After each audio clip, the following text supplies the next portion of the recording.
नमस्कार। बड़ी बहस मध्य प्रदेश में आप सभी का बहुत बहुत स्वागत है। मध्य प्रदेश बागेश्वर धाम के बाबा बागेश्वर धीरेन्द्र कृष्ण शास्त्री ने दिल्ली से वृंदावन के लिए 10 दिनों की पदयात्रा शुरू की है। बागेश्वर धाम के पीठाधीश्वर पंडित धीरेन्द्र कृष्ण शास्त्री की ये सनातन हिंदू एकता पदयात्रा दिल्ली के इंद्रप्रस्थ इलाके से शुरू होकर उत्तर प्रदेश में मथुरा वृंदावन तक जाएगी। 7 नवंबर यानी आज से शुरू पदयात्रा का शुभारंभ हो चुका है। ये पदयात्रा 16 नवंबर तक चलेगी और ये पदयात्रा दिल्ली हरियाणा से होते हुए उत्तर प्रदेश के 422 से ज्यादा इलाकों से गुजरेगी। धीरेन्द्र कृष्ण शास्त्री की इस पदयात्रा के जरिए 5 करोड़ लोगों तक पहुंचने का दावा कर रहे हैं। 10 दिनों में करीब 2 लाख लोग इस यात्रा में शामिल होंगे। धीरेन्द्र कृष्ण शास्त्री का दावा है कि उनकी इस यात्रा का मुख्य उद्देश्य यमुना को गंगा की तरह शुद्ध पवित्र बनाना है। उत्तराखंड के यमुनोत्री से निकलने वाले यमुना हरियाणा से दिल्ली और उत्तर प्रदेश आकर बेहद प्रदूषित हो जाती है।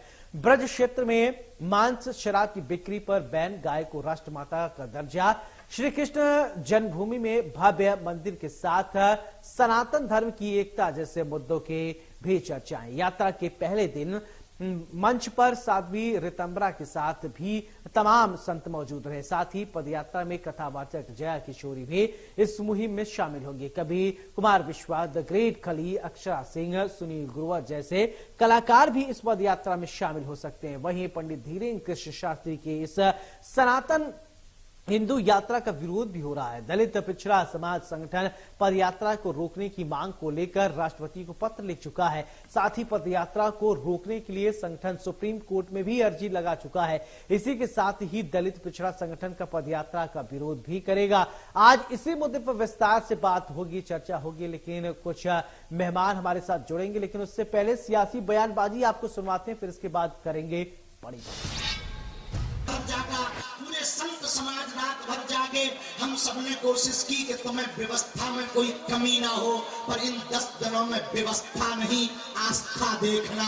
इन 10 दिनों में तुम व्यवस्था देखने मत चलना, सनातन का धर्म जो ध्वज देख करके चलना। धक्का लगेगा, थोड़ी दिक्कतें आएंगी, कई बार तुम्हें कंबल ना मिलेंगे, पर तुम डटना नहीं, तुम हटना नहीं, डटना, तुम उलझना नहीं, सुलझना, तुम चलते रहना। क्योंकि चलोगे नहीं तो हिंदू एक नहीं होगा, और हिंदू एक नहीं होगा तो भारत हिंदू राष्ट्र नहीं होगा। यह यात्रा वैचारिक क्रांति की यात्रा है। ये यात्रा राष्ट्रवाद को शून्य करके राष्ट्रवाद को बढ़ावा देने की है। धीरेन्द्र कृष्ण शास्त्री ने आज एक गैर संवैधानिक यात्रा सत्ता के संरक्षण में शुरू की है, लेकिन हमारी लड़ाई है। हमने राष्ट्रपति जी के यहाँ भी गुहार लगाई थी और सुप्रीम कोर्ट में भी गुहार लगाई थी। आज हमारी लीगल टीम भी सुप्रीम कोर्ट पहुंच चुकी है। हमारा संगठन भी, दलित पिछड़ा समाज संगठन, पहले से लड़ाई लड़ रहा था, लेकिन भाई चंद्रशेखर आजाद जी, आजाद समाज पार्टी, भीम आर्मी और हमारे ओबीसी महासभा सहित सभी साथियों ने इस लड़ाई को और मजबूत करने का काम किया है। ये लड़ाई हम लड़ते रहेंगे। सुप्रीम कोर्ट तो इस यात्रा को रुकवाएगा, ऐसा हमें पूरा भरोसा है। लेकिन इसके साथ साथ ये भी बिल्कुल स्पष्ट बात है कि अब हम सड़कों पर भी उतर रहे हैं, और 10 दिन तक जब तक यात्रा चलेगी तब तक हमारा भी किसी न किसी प्रकार का प्रदर्शन चलेगा। संविधान जीतेगा और गैर संवैधानिक काम करने वाले लोगों को हराएंगे।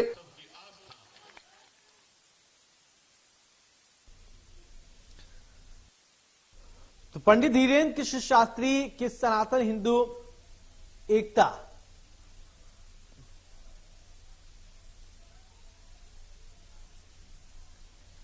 चलिए अब चर्चा की शुरुआत करते हैं। हमारे साथ खास मेहमान जुड़ रहे हैं। भगवती शुक्ला जी हैं, अध्यक्ष हैं राष्ट्रीय सनातन सेना की। बहुत बहुत स्वागत है भगवती शुक्ला जी।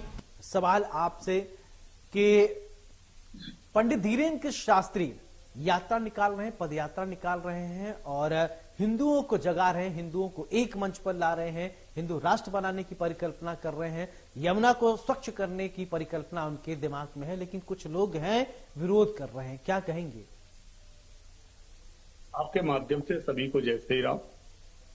सबसे बड़ी बात तो यह है कि जैसे बागेश्वर जी हिंदू, उनके जो संकल्प है, 6 संकल्प लिए हैं, उनको समझिए आप। आज देश की स्थिति, नदियां लुप्त होती जा रही हैं। अगर यमुना की सफाई नहीं हुई तो हम यमुना के अस्तित्व के लिए हर सनातनी जो उनसे जिनकी भाई जल की व्यवस्था हो रही है वो सभी देखेंगे कि मां यमुना वहां से समाप्त हो गई। दूसरी, हमारे धार्मिक जो स्थान है वहां पे मांस मदिरा का भाई रोक लग जाए तो वो ठीक है। कृष्ण जन्मभूमि की मांग जो पूरे देश के हर सनातनी की आस्था का केंद्र है, उसकी मांग बागेश्वर जी उठा रहे हैं। और जाति पात की विदाई करके, जात पात में जो लोग राजनीति कर रहे हैं, जाति के नाम पर जो लोगों को बांटा जा रहा है, उसके लिए सभी हिंदुओं को आग्रह करके आज देखिए ना मंच पर दीदी रितंबरा भी हैं, सभी जाति पाति के संत हैं। वैसे संत की कोई जाति नहीं होती, लेकिन जो जातिगत संगठन टारगेट कर रहे हैं उनको बता दूं मैं कि आप कुछ चंद दिन के लिए बागेश्वर को टारगेट करके केवल आप बाबाई लूट कर कुछ इंस्टाग्राम फेसबुकों पे नेता तो बन जाएंगे, लेकिन समाज आपको पार्षद भी नहीं बनाएगा। धर्म के विरोध में जो खड़ा हुआ, क्या हिंदू राष्ट्र की बात करना गलत है? जब इतने देशों को इस्लामिक बना दिया गया, मान्यता दी गई, हमारे देश ने सभी को शरण दी और आज हम अपने अस्तित्व की लड़ाई लड़ रहे हैं। देश में भगवान राम का अस्तित्व पूछा गया, लेकिन संविधान से हम जीते और भव्य राम मंदिर का निर्माण हुआ। तो जाति के आधार पर जो देश को, समाज को तोड़ रहे हैं, बांट रहे हैं, वो अपनी जातिगत राजनीति बंद कर दें। इससे हमारे छोटे छोटे बच्चे। अच्छा भगवती जी, एक बात मैं आपसे समझना चाहता हूँ। ठीक है, हिंदू राष्ट्र किसी को दिक्कत नहीं हो सकता, लेकिन भारत में सभी धर्मों के लोग रहते हैं, हिंदू, मुस्लिम, सिख, ईसाई सभी हैं, तो हिंदू राष्ट्र कैसे हो सकता है? ये परंपरा बहुत लंबे समय से चला रहा, यही मिसाल दिया जाता है, दुनिया भर में उदाहरण पेश किया जाता है। भारत एक ऐसा, अगर दुनिया में 8 धर्म हैं, 8 धर्म के लोग भारत में रहते हैं और भारत में अनेकता में एकता रही है, फिर अचानक ऐसा क्या हो गया जो आप लोगों को ये महसूस हो रहा है कि हिंदू राष्ट्र हो जाए? क्यों ऐसा महसूस हुआ कि इसको हिंदू राष्ट्र घोषित होना ही चाहिए? हमारे देश के अंदर हिंदुओं को टारगेट किया गया, हमारे देश के अंदर धर्मांतरण किया गया, धर्मांतरण के नाम पर बड़े बड़े संगठन चलाए गए, बड़ी बड़ी फंडिंग हुई।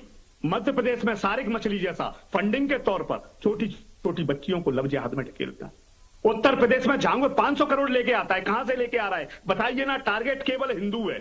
तो हम अपने परिवार की, हम अपने समाज की, हमारे राष्ट्र की, हम अपने हिंदुओं की सुरक्षा चाहते हैं, अपनी बहनों की सुरक्षा चाहते हैं, तो उसमें क्या बुराई है? जी ठीक है। मंजरी जैन जी भी हमारे साथ जुड़ी हैं, बीजेपी के प्रवक्ता हैं।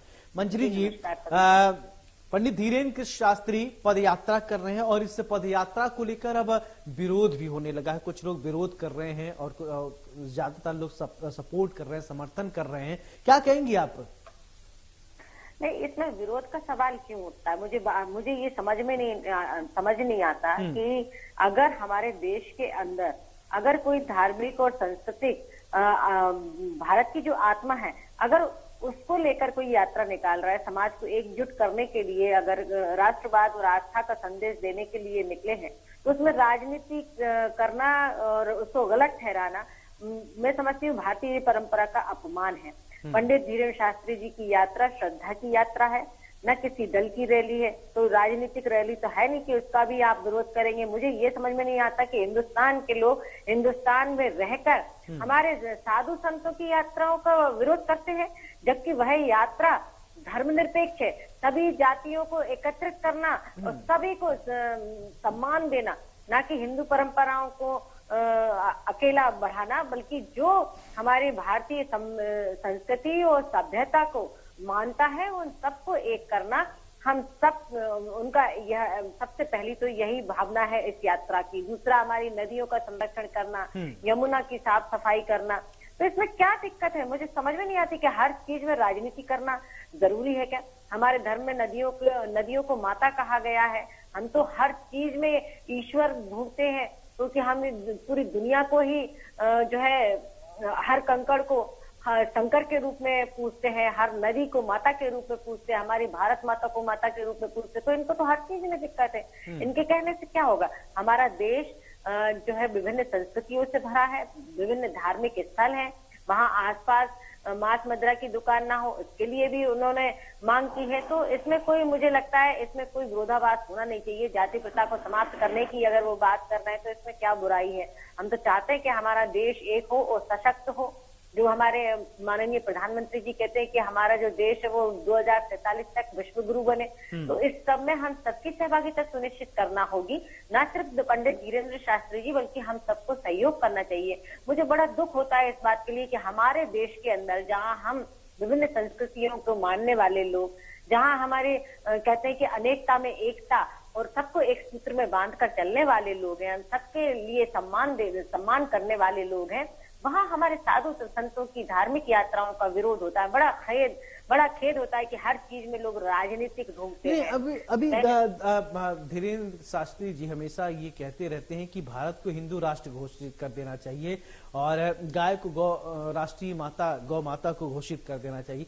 क्या भारत हिंदू राष्ट्र बन सकता है मंजरी जी? कहीं कहीं दूर दूर तक आपको ऐसा नजर आता है, हो सकता है, क्या ये संभव है?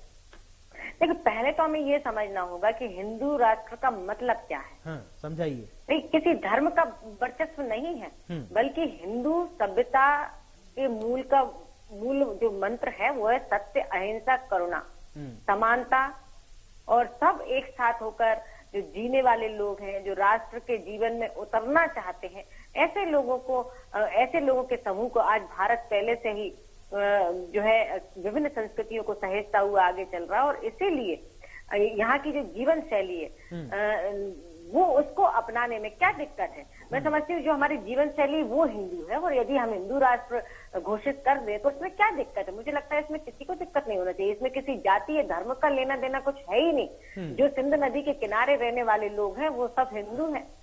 तो ये भगवती जी, मेरा सवाल आपसे, देखिए हिंदू राष्ट्र घोषित कर दिया जाएगा, मंजीत जी कह रही हैं किसी को क्या दिक्कत, लेकिन जो दूसरे धर्म को मानने वाले हैं, दूसरे धर्म के अनुयायी हैं, उनकी भावना नहीं ठेस लगे कि भाई ये तो हिंदू राष्ट्र है, हम लोग का अस्तित्व कहाँ गया? फिर वो अगर मान लीजिए अस्तित्व की लड़ाई लड़ने लगे फिर क्या होगा? देखिए, केवल जो लोग जो टारगेट कर रहे हैं वो हिंदू का मतलब नहीं जानते, अन्यथा पूरा विश्व जानता है। पूरा विश्व हमारे मंदिरों में हमारी सभ्यता को अपना रहा है। आप देख रहे हैं पूरे विश्व में सनातनी संस्कृति, सनातनी सभ्यता ही सर्वोपरि है। हम ही नदियों को माता मानते हैं, हम ही प्रकृति वृक्षों की पूजा करते हैं, हम ही जीव हिंसा का विरोध करते हैं। तो हिंदू धर्म इन संस्कृति से बना हुआ है। पूरा विश्व जानता है कि विश्व शांति की बात हिंदू करता है, और जो विदेशों से बाहर आ रहे हैं वो दूसरी सभ्यताओं में, दूसरे मजहबों में, दूसरे पंथों में नहीं जा रहे, वो हिंदू धर्म में आ रहे हैं। आप देखिए ना, इसलिए हिंदू राष्ट्र, हिंदू एक सभ्यता है, एक संस्कार है, देश का विकास है, देश की शांति है, देश की पूजा है। वंदे मातरम हम बोलते हैं, भारत माता को डायन नहीं बोलता हिंदू, भारत माता की जय बोलता है। तो आप बताइए, अब हिंदू राष्ट्र क्यों नहीं मांगे? हिंदू राष्ट्र केवल कागजों में मांग रहे हैं, पूरा विश्व के अंदर भारत ही हिंदू राष्ट्र है।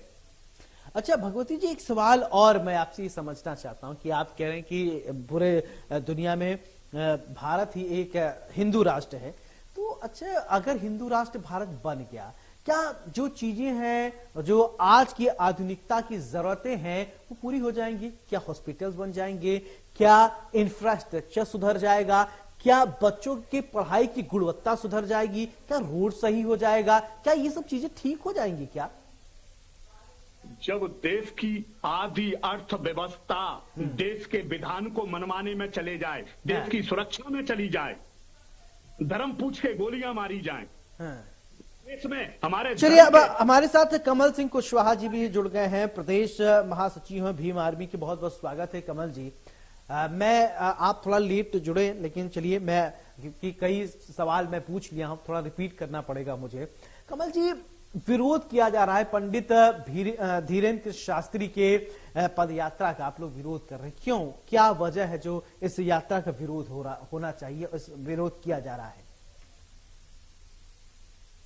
देखिए, सबसे पहले तो मैं आपके टीवी चैनल के माध्यम से बता देना चाहता हूं कि यह जो यात्रा जो निकाली जा रही है धीरेन्द्र शास्त्री के द्वारा, यह यात्रा किसी भी उद्देश्य को लेकर वो निकालें, लेकिन यह देश धर्मनिरपेक्ष राष्ट्र है। भारत के संविधान में यह धर्मनिरपेक्ष राष्ट्र है। यहाँ पर विभिन्न धर्मों के लोग रहते हैं, निवास करते हैं, और अंतर्राष्ट्रीय स्तर पर यही भारत देश की खूबसूरती रही है कि ये भारत देश में विभिन्न जाति धर्म संप्रदाय के लोग रहते हैं, और यह देश एक धर्म का राष्ट्र हो सकता है। ठीक है। अच्छा भगवती जी, अभी आप 6 संकल्प जुड़वा रहे थे चर्चा की शुरुआत, एक बार मैं चाहूंगा आप प्लीज उसको रिपीट कर दीजिए, फिर ताकि कमल जी समझ पाएंगे कि हाँ वही मामला है। एक बार आप रिपीट कर दीजिए वो 6 संकल्प जो धीरेन्द्र शास्त्री के हैं। सबसे पहले हमारी नदियों की स्वच्छता रहे, जिससे पानी की कभी भी भारतवर्ष में कमी नहीं। दूसरी सबसे बड़ी बात कि जाति पात का भेदभाव मिटाकर समरसता बनी रहे। जन्मभूमि का भव्य मंदिर बने। धार्मिक स्थानों से मांस मदिराओं की जो दुकान मंदिरों के सामने है उनको बैन किया जाए, और हिंदू को राष्ट्र घोषित किया जाए। ठीक है। अच्छा, इन चीजों में कमल जी किन बातों का आपका विरोध है? भारत को हिंदू राष्ट्र घोषित किया जाए ये, या यमुना नदी स्वच्छ हो जाए, या जात पात का भेद खत्म हो जाए, या किन बातों का विरोध कर रहे हैं ये बताइए, स्पष्ट करिए। देखिए, जो ये है यात्रा निकाल रहे हैं धीरेन्द्र शास्त्री, केवल मंचों से बोलने से नहीं होगा। जब हम बोलते हैं उस बात पर कथनी और करनी में हमको विश्वास रखना चाहिए। आप कीजिए तो सही, किसी वाल्मीकि लड़की से विवाह कीजिए, अपनाइए उसको। और दूसरी बात, नदियों की सुरक्षा के लिए किस प्रकार से बीजेपी के लोग यह एजेंडा चलाते हैं। आपने अभी अभी छठ पूजा में देखा होगा किस प्रकार दुनिया को मूर्ख बनाने का किया गया। एक छोटा सा घाट बना और उसको पूरे पानी भर के। दूसरी बात, यह बिल्कुल जानने वाली बात है कि जो इस पूरे देश में SC ST OBC के ऊपर जो अत्याचार हो रहे हैं वह किस धर्म और संप्रदाय, किस जाति के लोग कर रहे हैं, ये देखने वाली होगी। कौन किसके ऊपर पेशाब कर, कौन किसको पेशाब चटा, इस प्रकार की हरकतें हो रही हैं। आप कैसे हिंदू राष्ट्र की बात करते हैं? तो कैसे हिंदू मतलब आप हिंदू नहीं हैं? नहीं, हम हिंदू हैं, सनातनी हैं हम। जब आप सनातनी हैं, हिंदू हैं, फिर हिंदू राष्ट्र का विरोध क्यों? नहीं, हिंदू राष्ट्र का विरोध इसीलिए है क्योंकि हम हिंदू मतलब व्यापक, विशाल हृदय, किसी एक संप्रदाय को नफरत के तौर। अच्छा, 1-2 घटना से सारी व्यवस्थाएं खराब हो जाती हैं क्या? अगर एक अधिकारी भ्रष्ट निकल गया तो क्या पूरा सिस्टम ही भ्रष्ट है क्या? ऐसा होता है क्या? नहीं, देखिए क्या है, ये तो सोचने वाली बात है, अध्ययन करने वाली बात है कि इस देश में जाति के नाम पर अत्याचार हो रहा है। जातियां पूछ कर अत्याचार किया जा रहा है, और एक विशेष जाति के ऊपर किया जा रहा है, या SC ST OBC के ऊपर किया जा रहा है। किसी को कथा पढ़ने से, किसी यादव का नहीं, यही वैमनस्यता तो खत्म करना, जाति पात का सिस्टम खत्म होना। कब खत्म? भगवती जी कुछ कहना चाह रहे हैं, प्लीज बोलिए। भगवती जी बोलिए। भगवती जी आप बोलिए, फिर इस बार जब मंजरी जी मैं आपके पास आऊंगा, एक आरोप लगाए आप पर। ठीक है कमल जी बोलिए। भगवती जी देखिए, आप मेरी बात सुनिए। सबसे बड़ी बात आपको बताऊं कि जातिगत आधार पर राजनीति कौन कर रहा है? जातिगत आधार पर पिछड़ों की राजनीति आप कर रहे हो। पिछड़ों की राजनीति आप कर रहे हो। अगर किसी भी समाज में कोई इस तरह का कृत्य होता है, कोई ऐसी बात होती है, तो समाज बदनाम क्यों हो रहा है? ऐसे लोगों को सजा मिले। और रही बाबा साहब की बात, तो सभी मानते हैं, हम भी मानते हैं संविधान को, सभी नहीं तो आप, लेकिन ये देश को बांटने का तो आप ये बताइए। मेरी बात सुनिए आप पहले। मैं आपकी बीच में नहीं बोला, मेरी बात सुनिए। जातिगत आधार पर आप पिछड़ों की बात क्यों कर रहे हो? अगड़ों की भी बात करिए। क्या भाई देश में केवल देश में पिछड़ों की बात होगी? अगड़ों हम तो चलिए ठीक है मंजरी जी, ठीक है सर, आपकी बात आ गई। ठीक है, आपकी बात आ गई।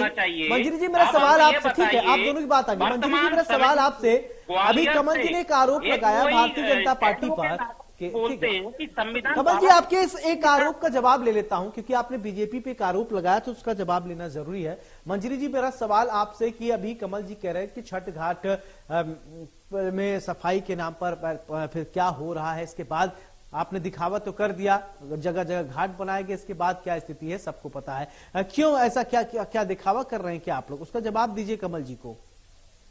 नहीं, देखिए, हमने कभी दिखावा नहीं किया, क्योंकि हमारी जो विचारधारा है वो राष्ट्र प्रथम है। देश की जो हमारी मूल संस्कृति है, सभ्यता है, उसके संरक्षण के साथ अपने विकास को लेकर चल रहे हैं।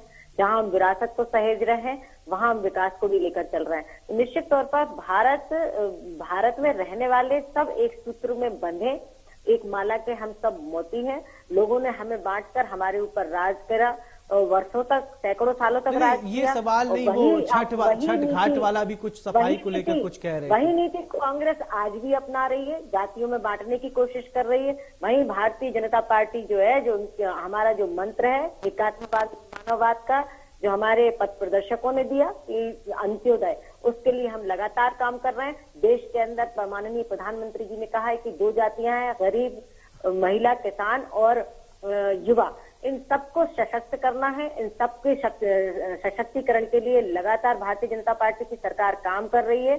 और जो हमारी संस्कृति है, जो हमारी सभ्यता है, जो हमारी आस्थाएं हैं, जो हमारे देश की संप्रभुता है, उसकी रक्षा करना भी हमारा धर्म है, हमारा कर्तव्य है। और वहीं अगर हम पंडित धीरेन्द्र शास्त्री जी की बात करें तो जो कुशवाहा जी कह रहे थे कि जातियों के साथ भेदभाव किया जाता है, उसी भेदभाव को तो मिटाने के लिए वो यात्रा निकाली जा रही है कि हम सब एक हैं। चलिए ठीक है, अब चलिए फाइनल कमेंट लेंगे। ठीक है भगवती जी, देखिए एक तरफ तो विरोध हो रहा है, दूसरी तरफ यात्रा की शुरुआत हो चुकी है। विरोध अगर होगा, बात सुप्रीम कोर्ट तक पहुंच गई है। तो अगर इस तरीके से आप कुछ लोग विरोध करेंगे तो आप जो परिकल्पना कर रहे हैं, जो आप ध्येय लेकर चल रहे हैं, वो तो पूर्ण ही नहीं होगा, क्योंकि विरोध करने वाली टोली भी तैयार है।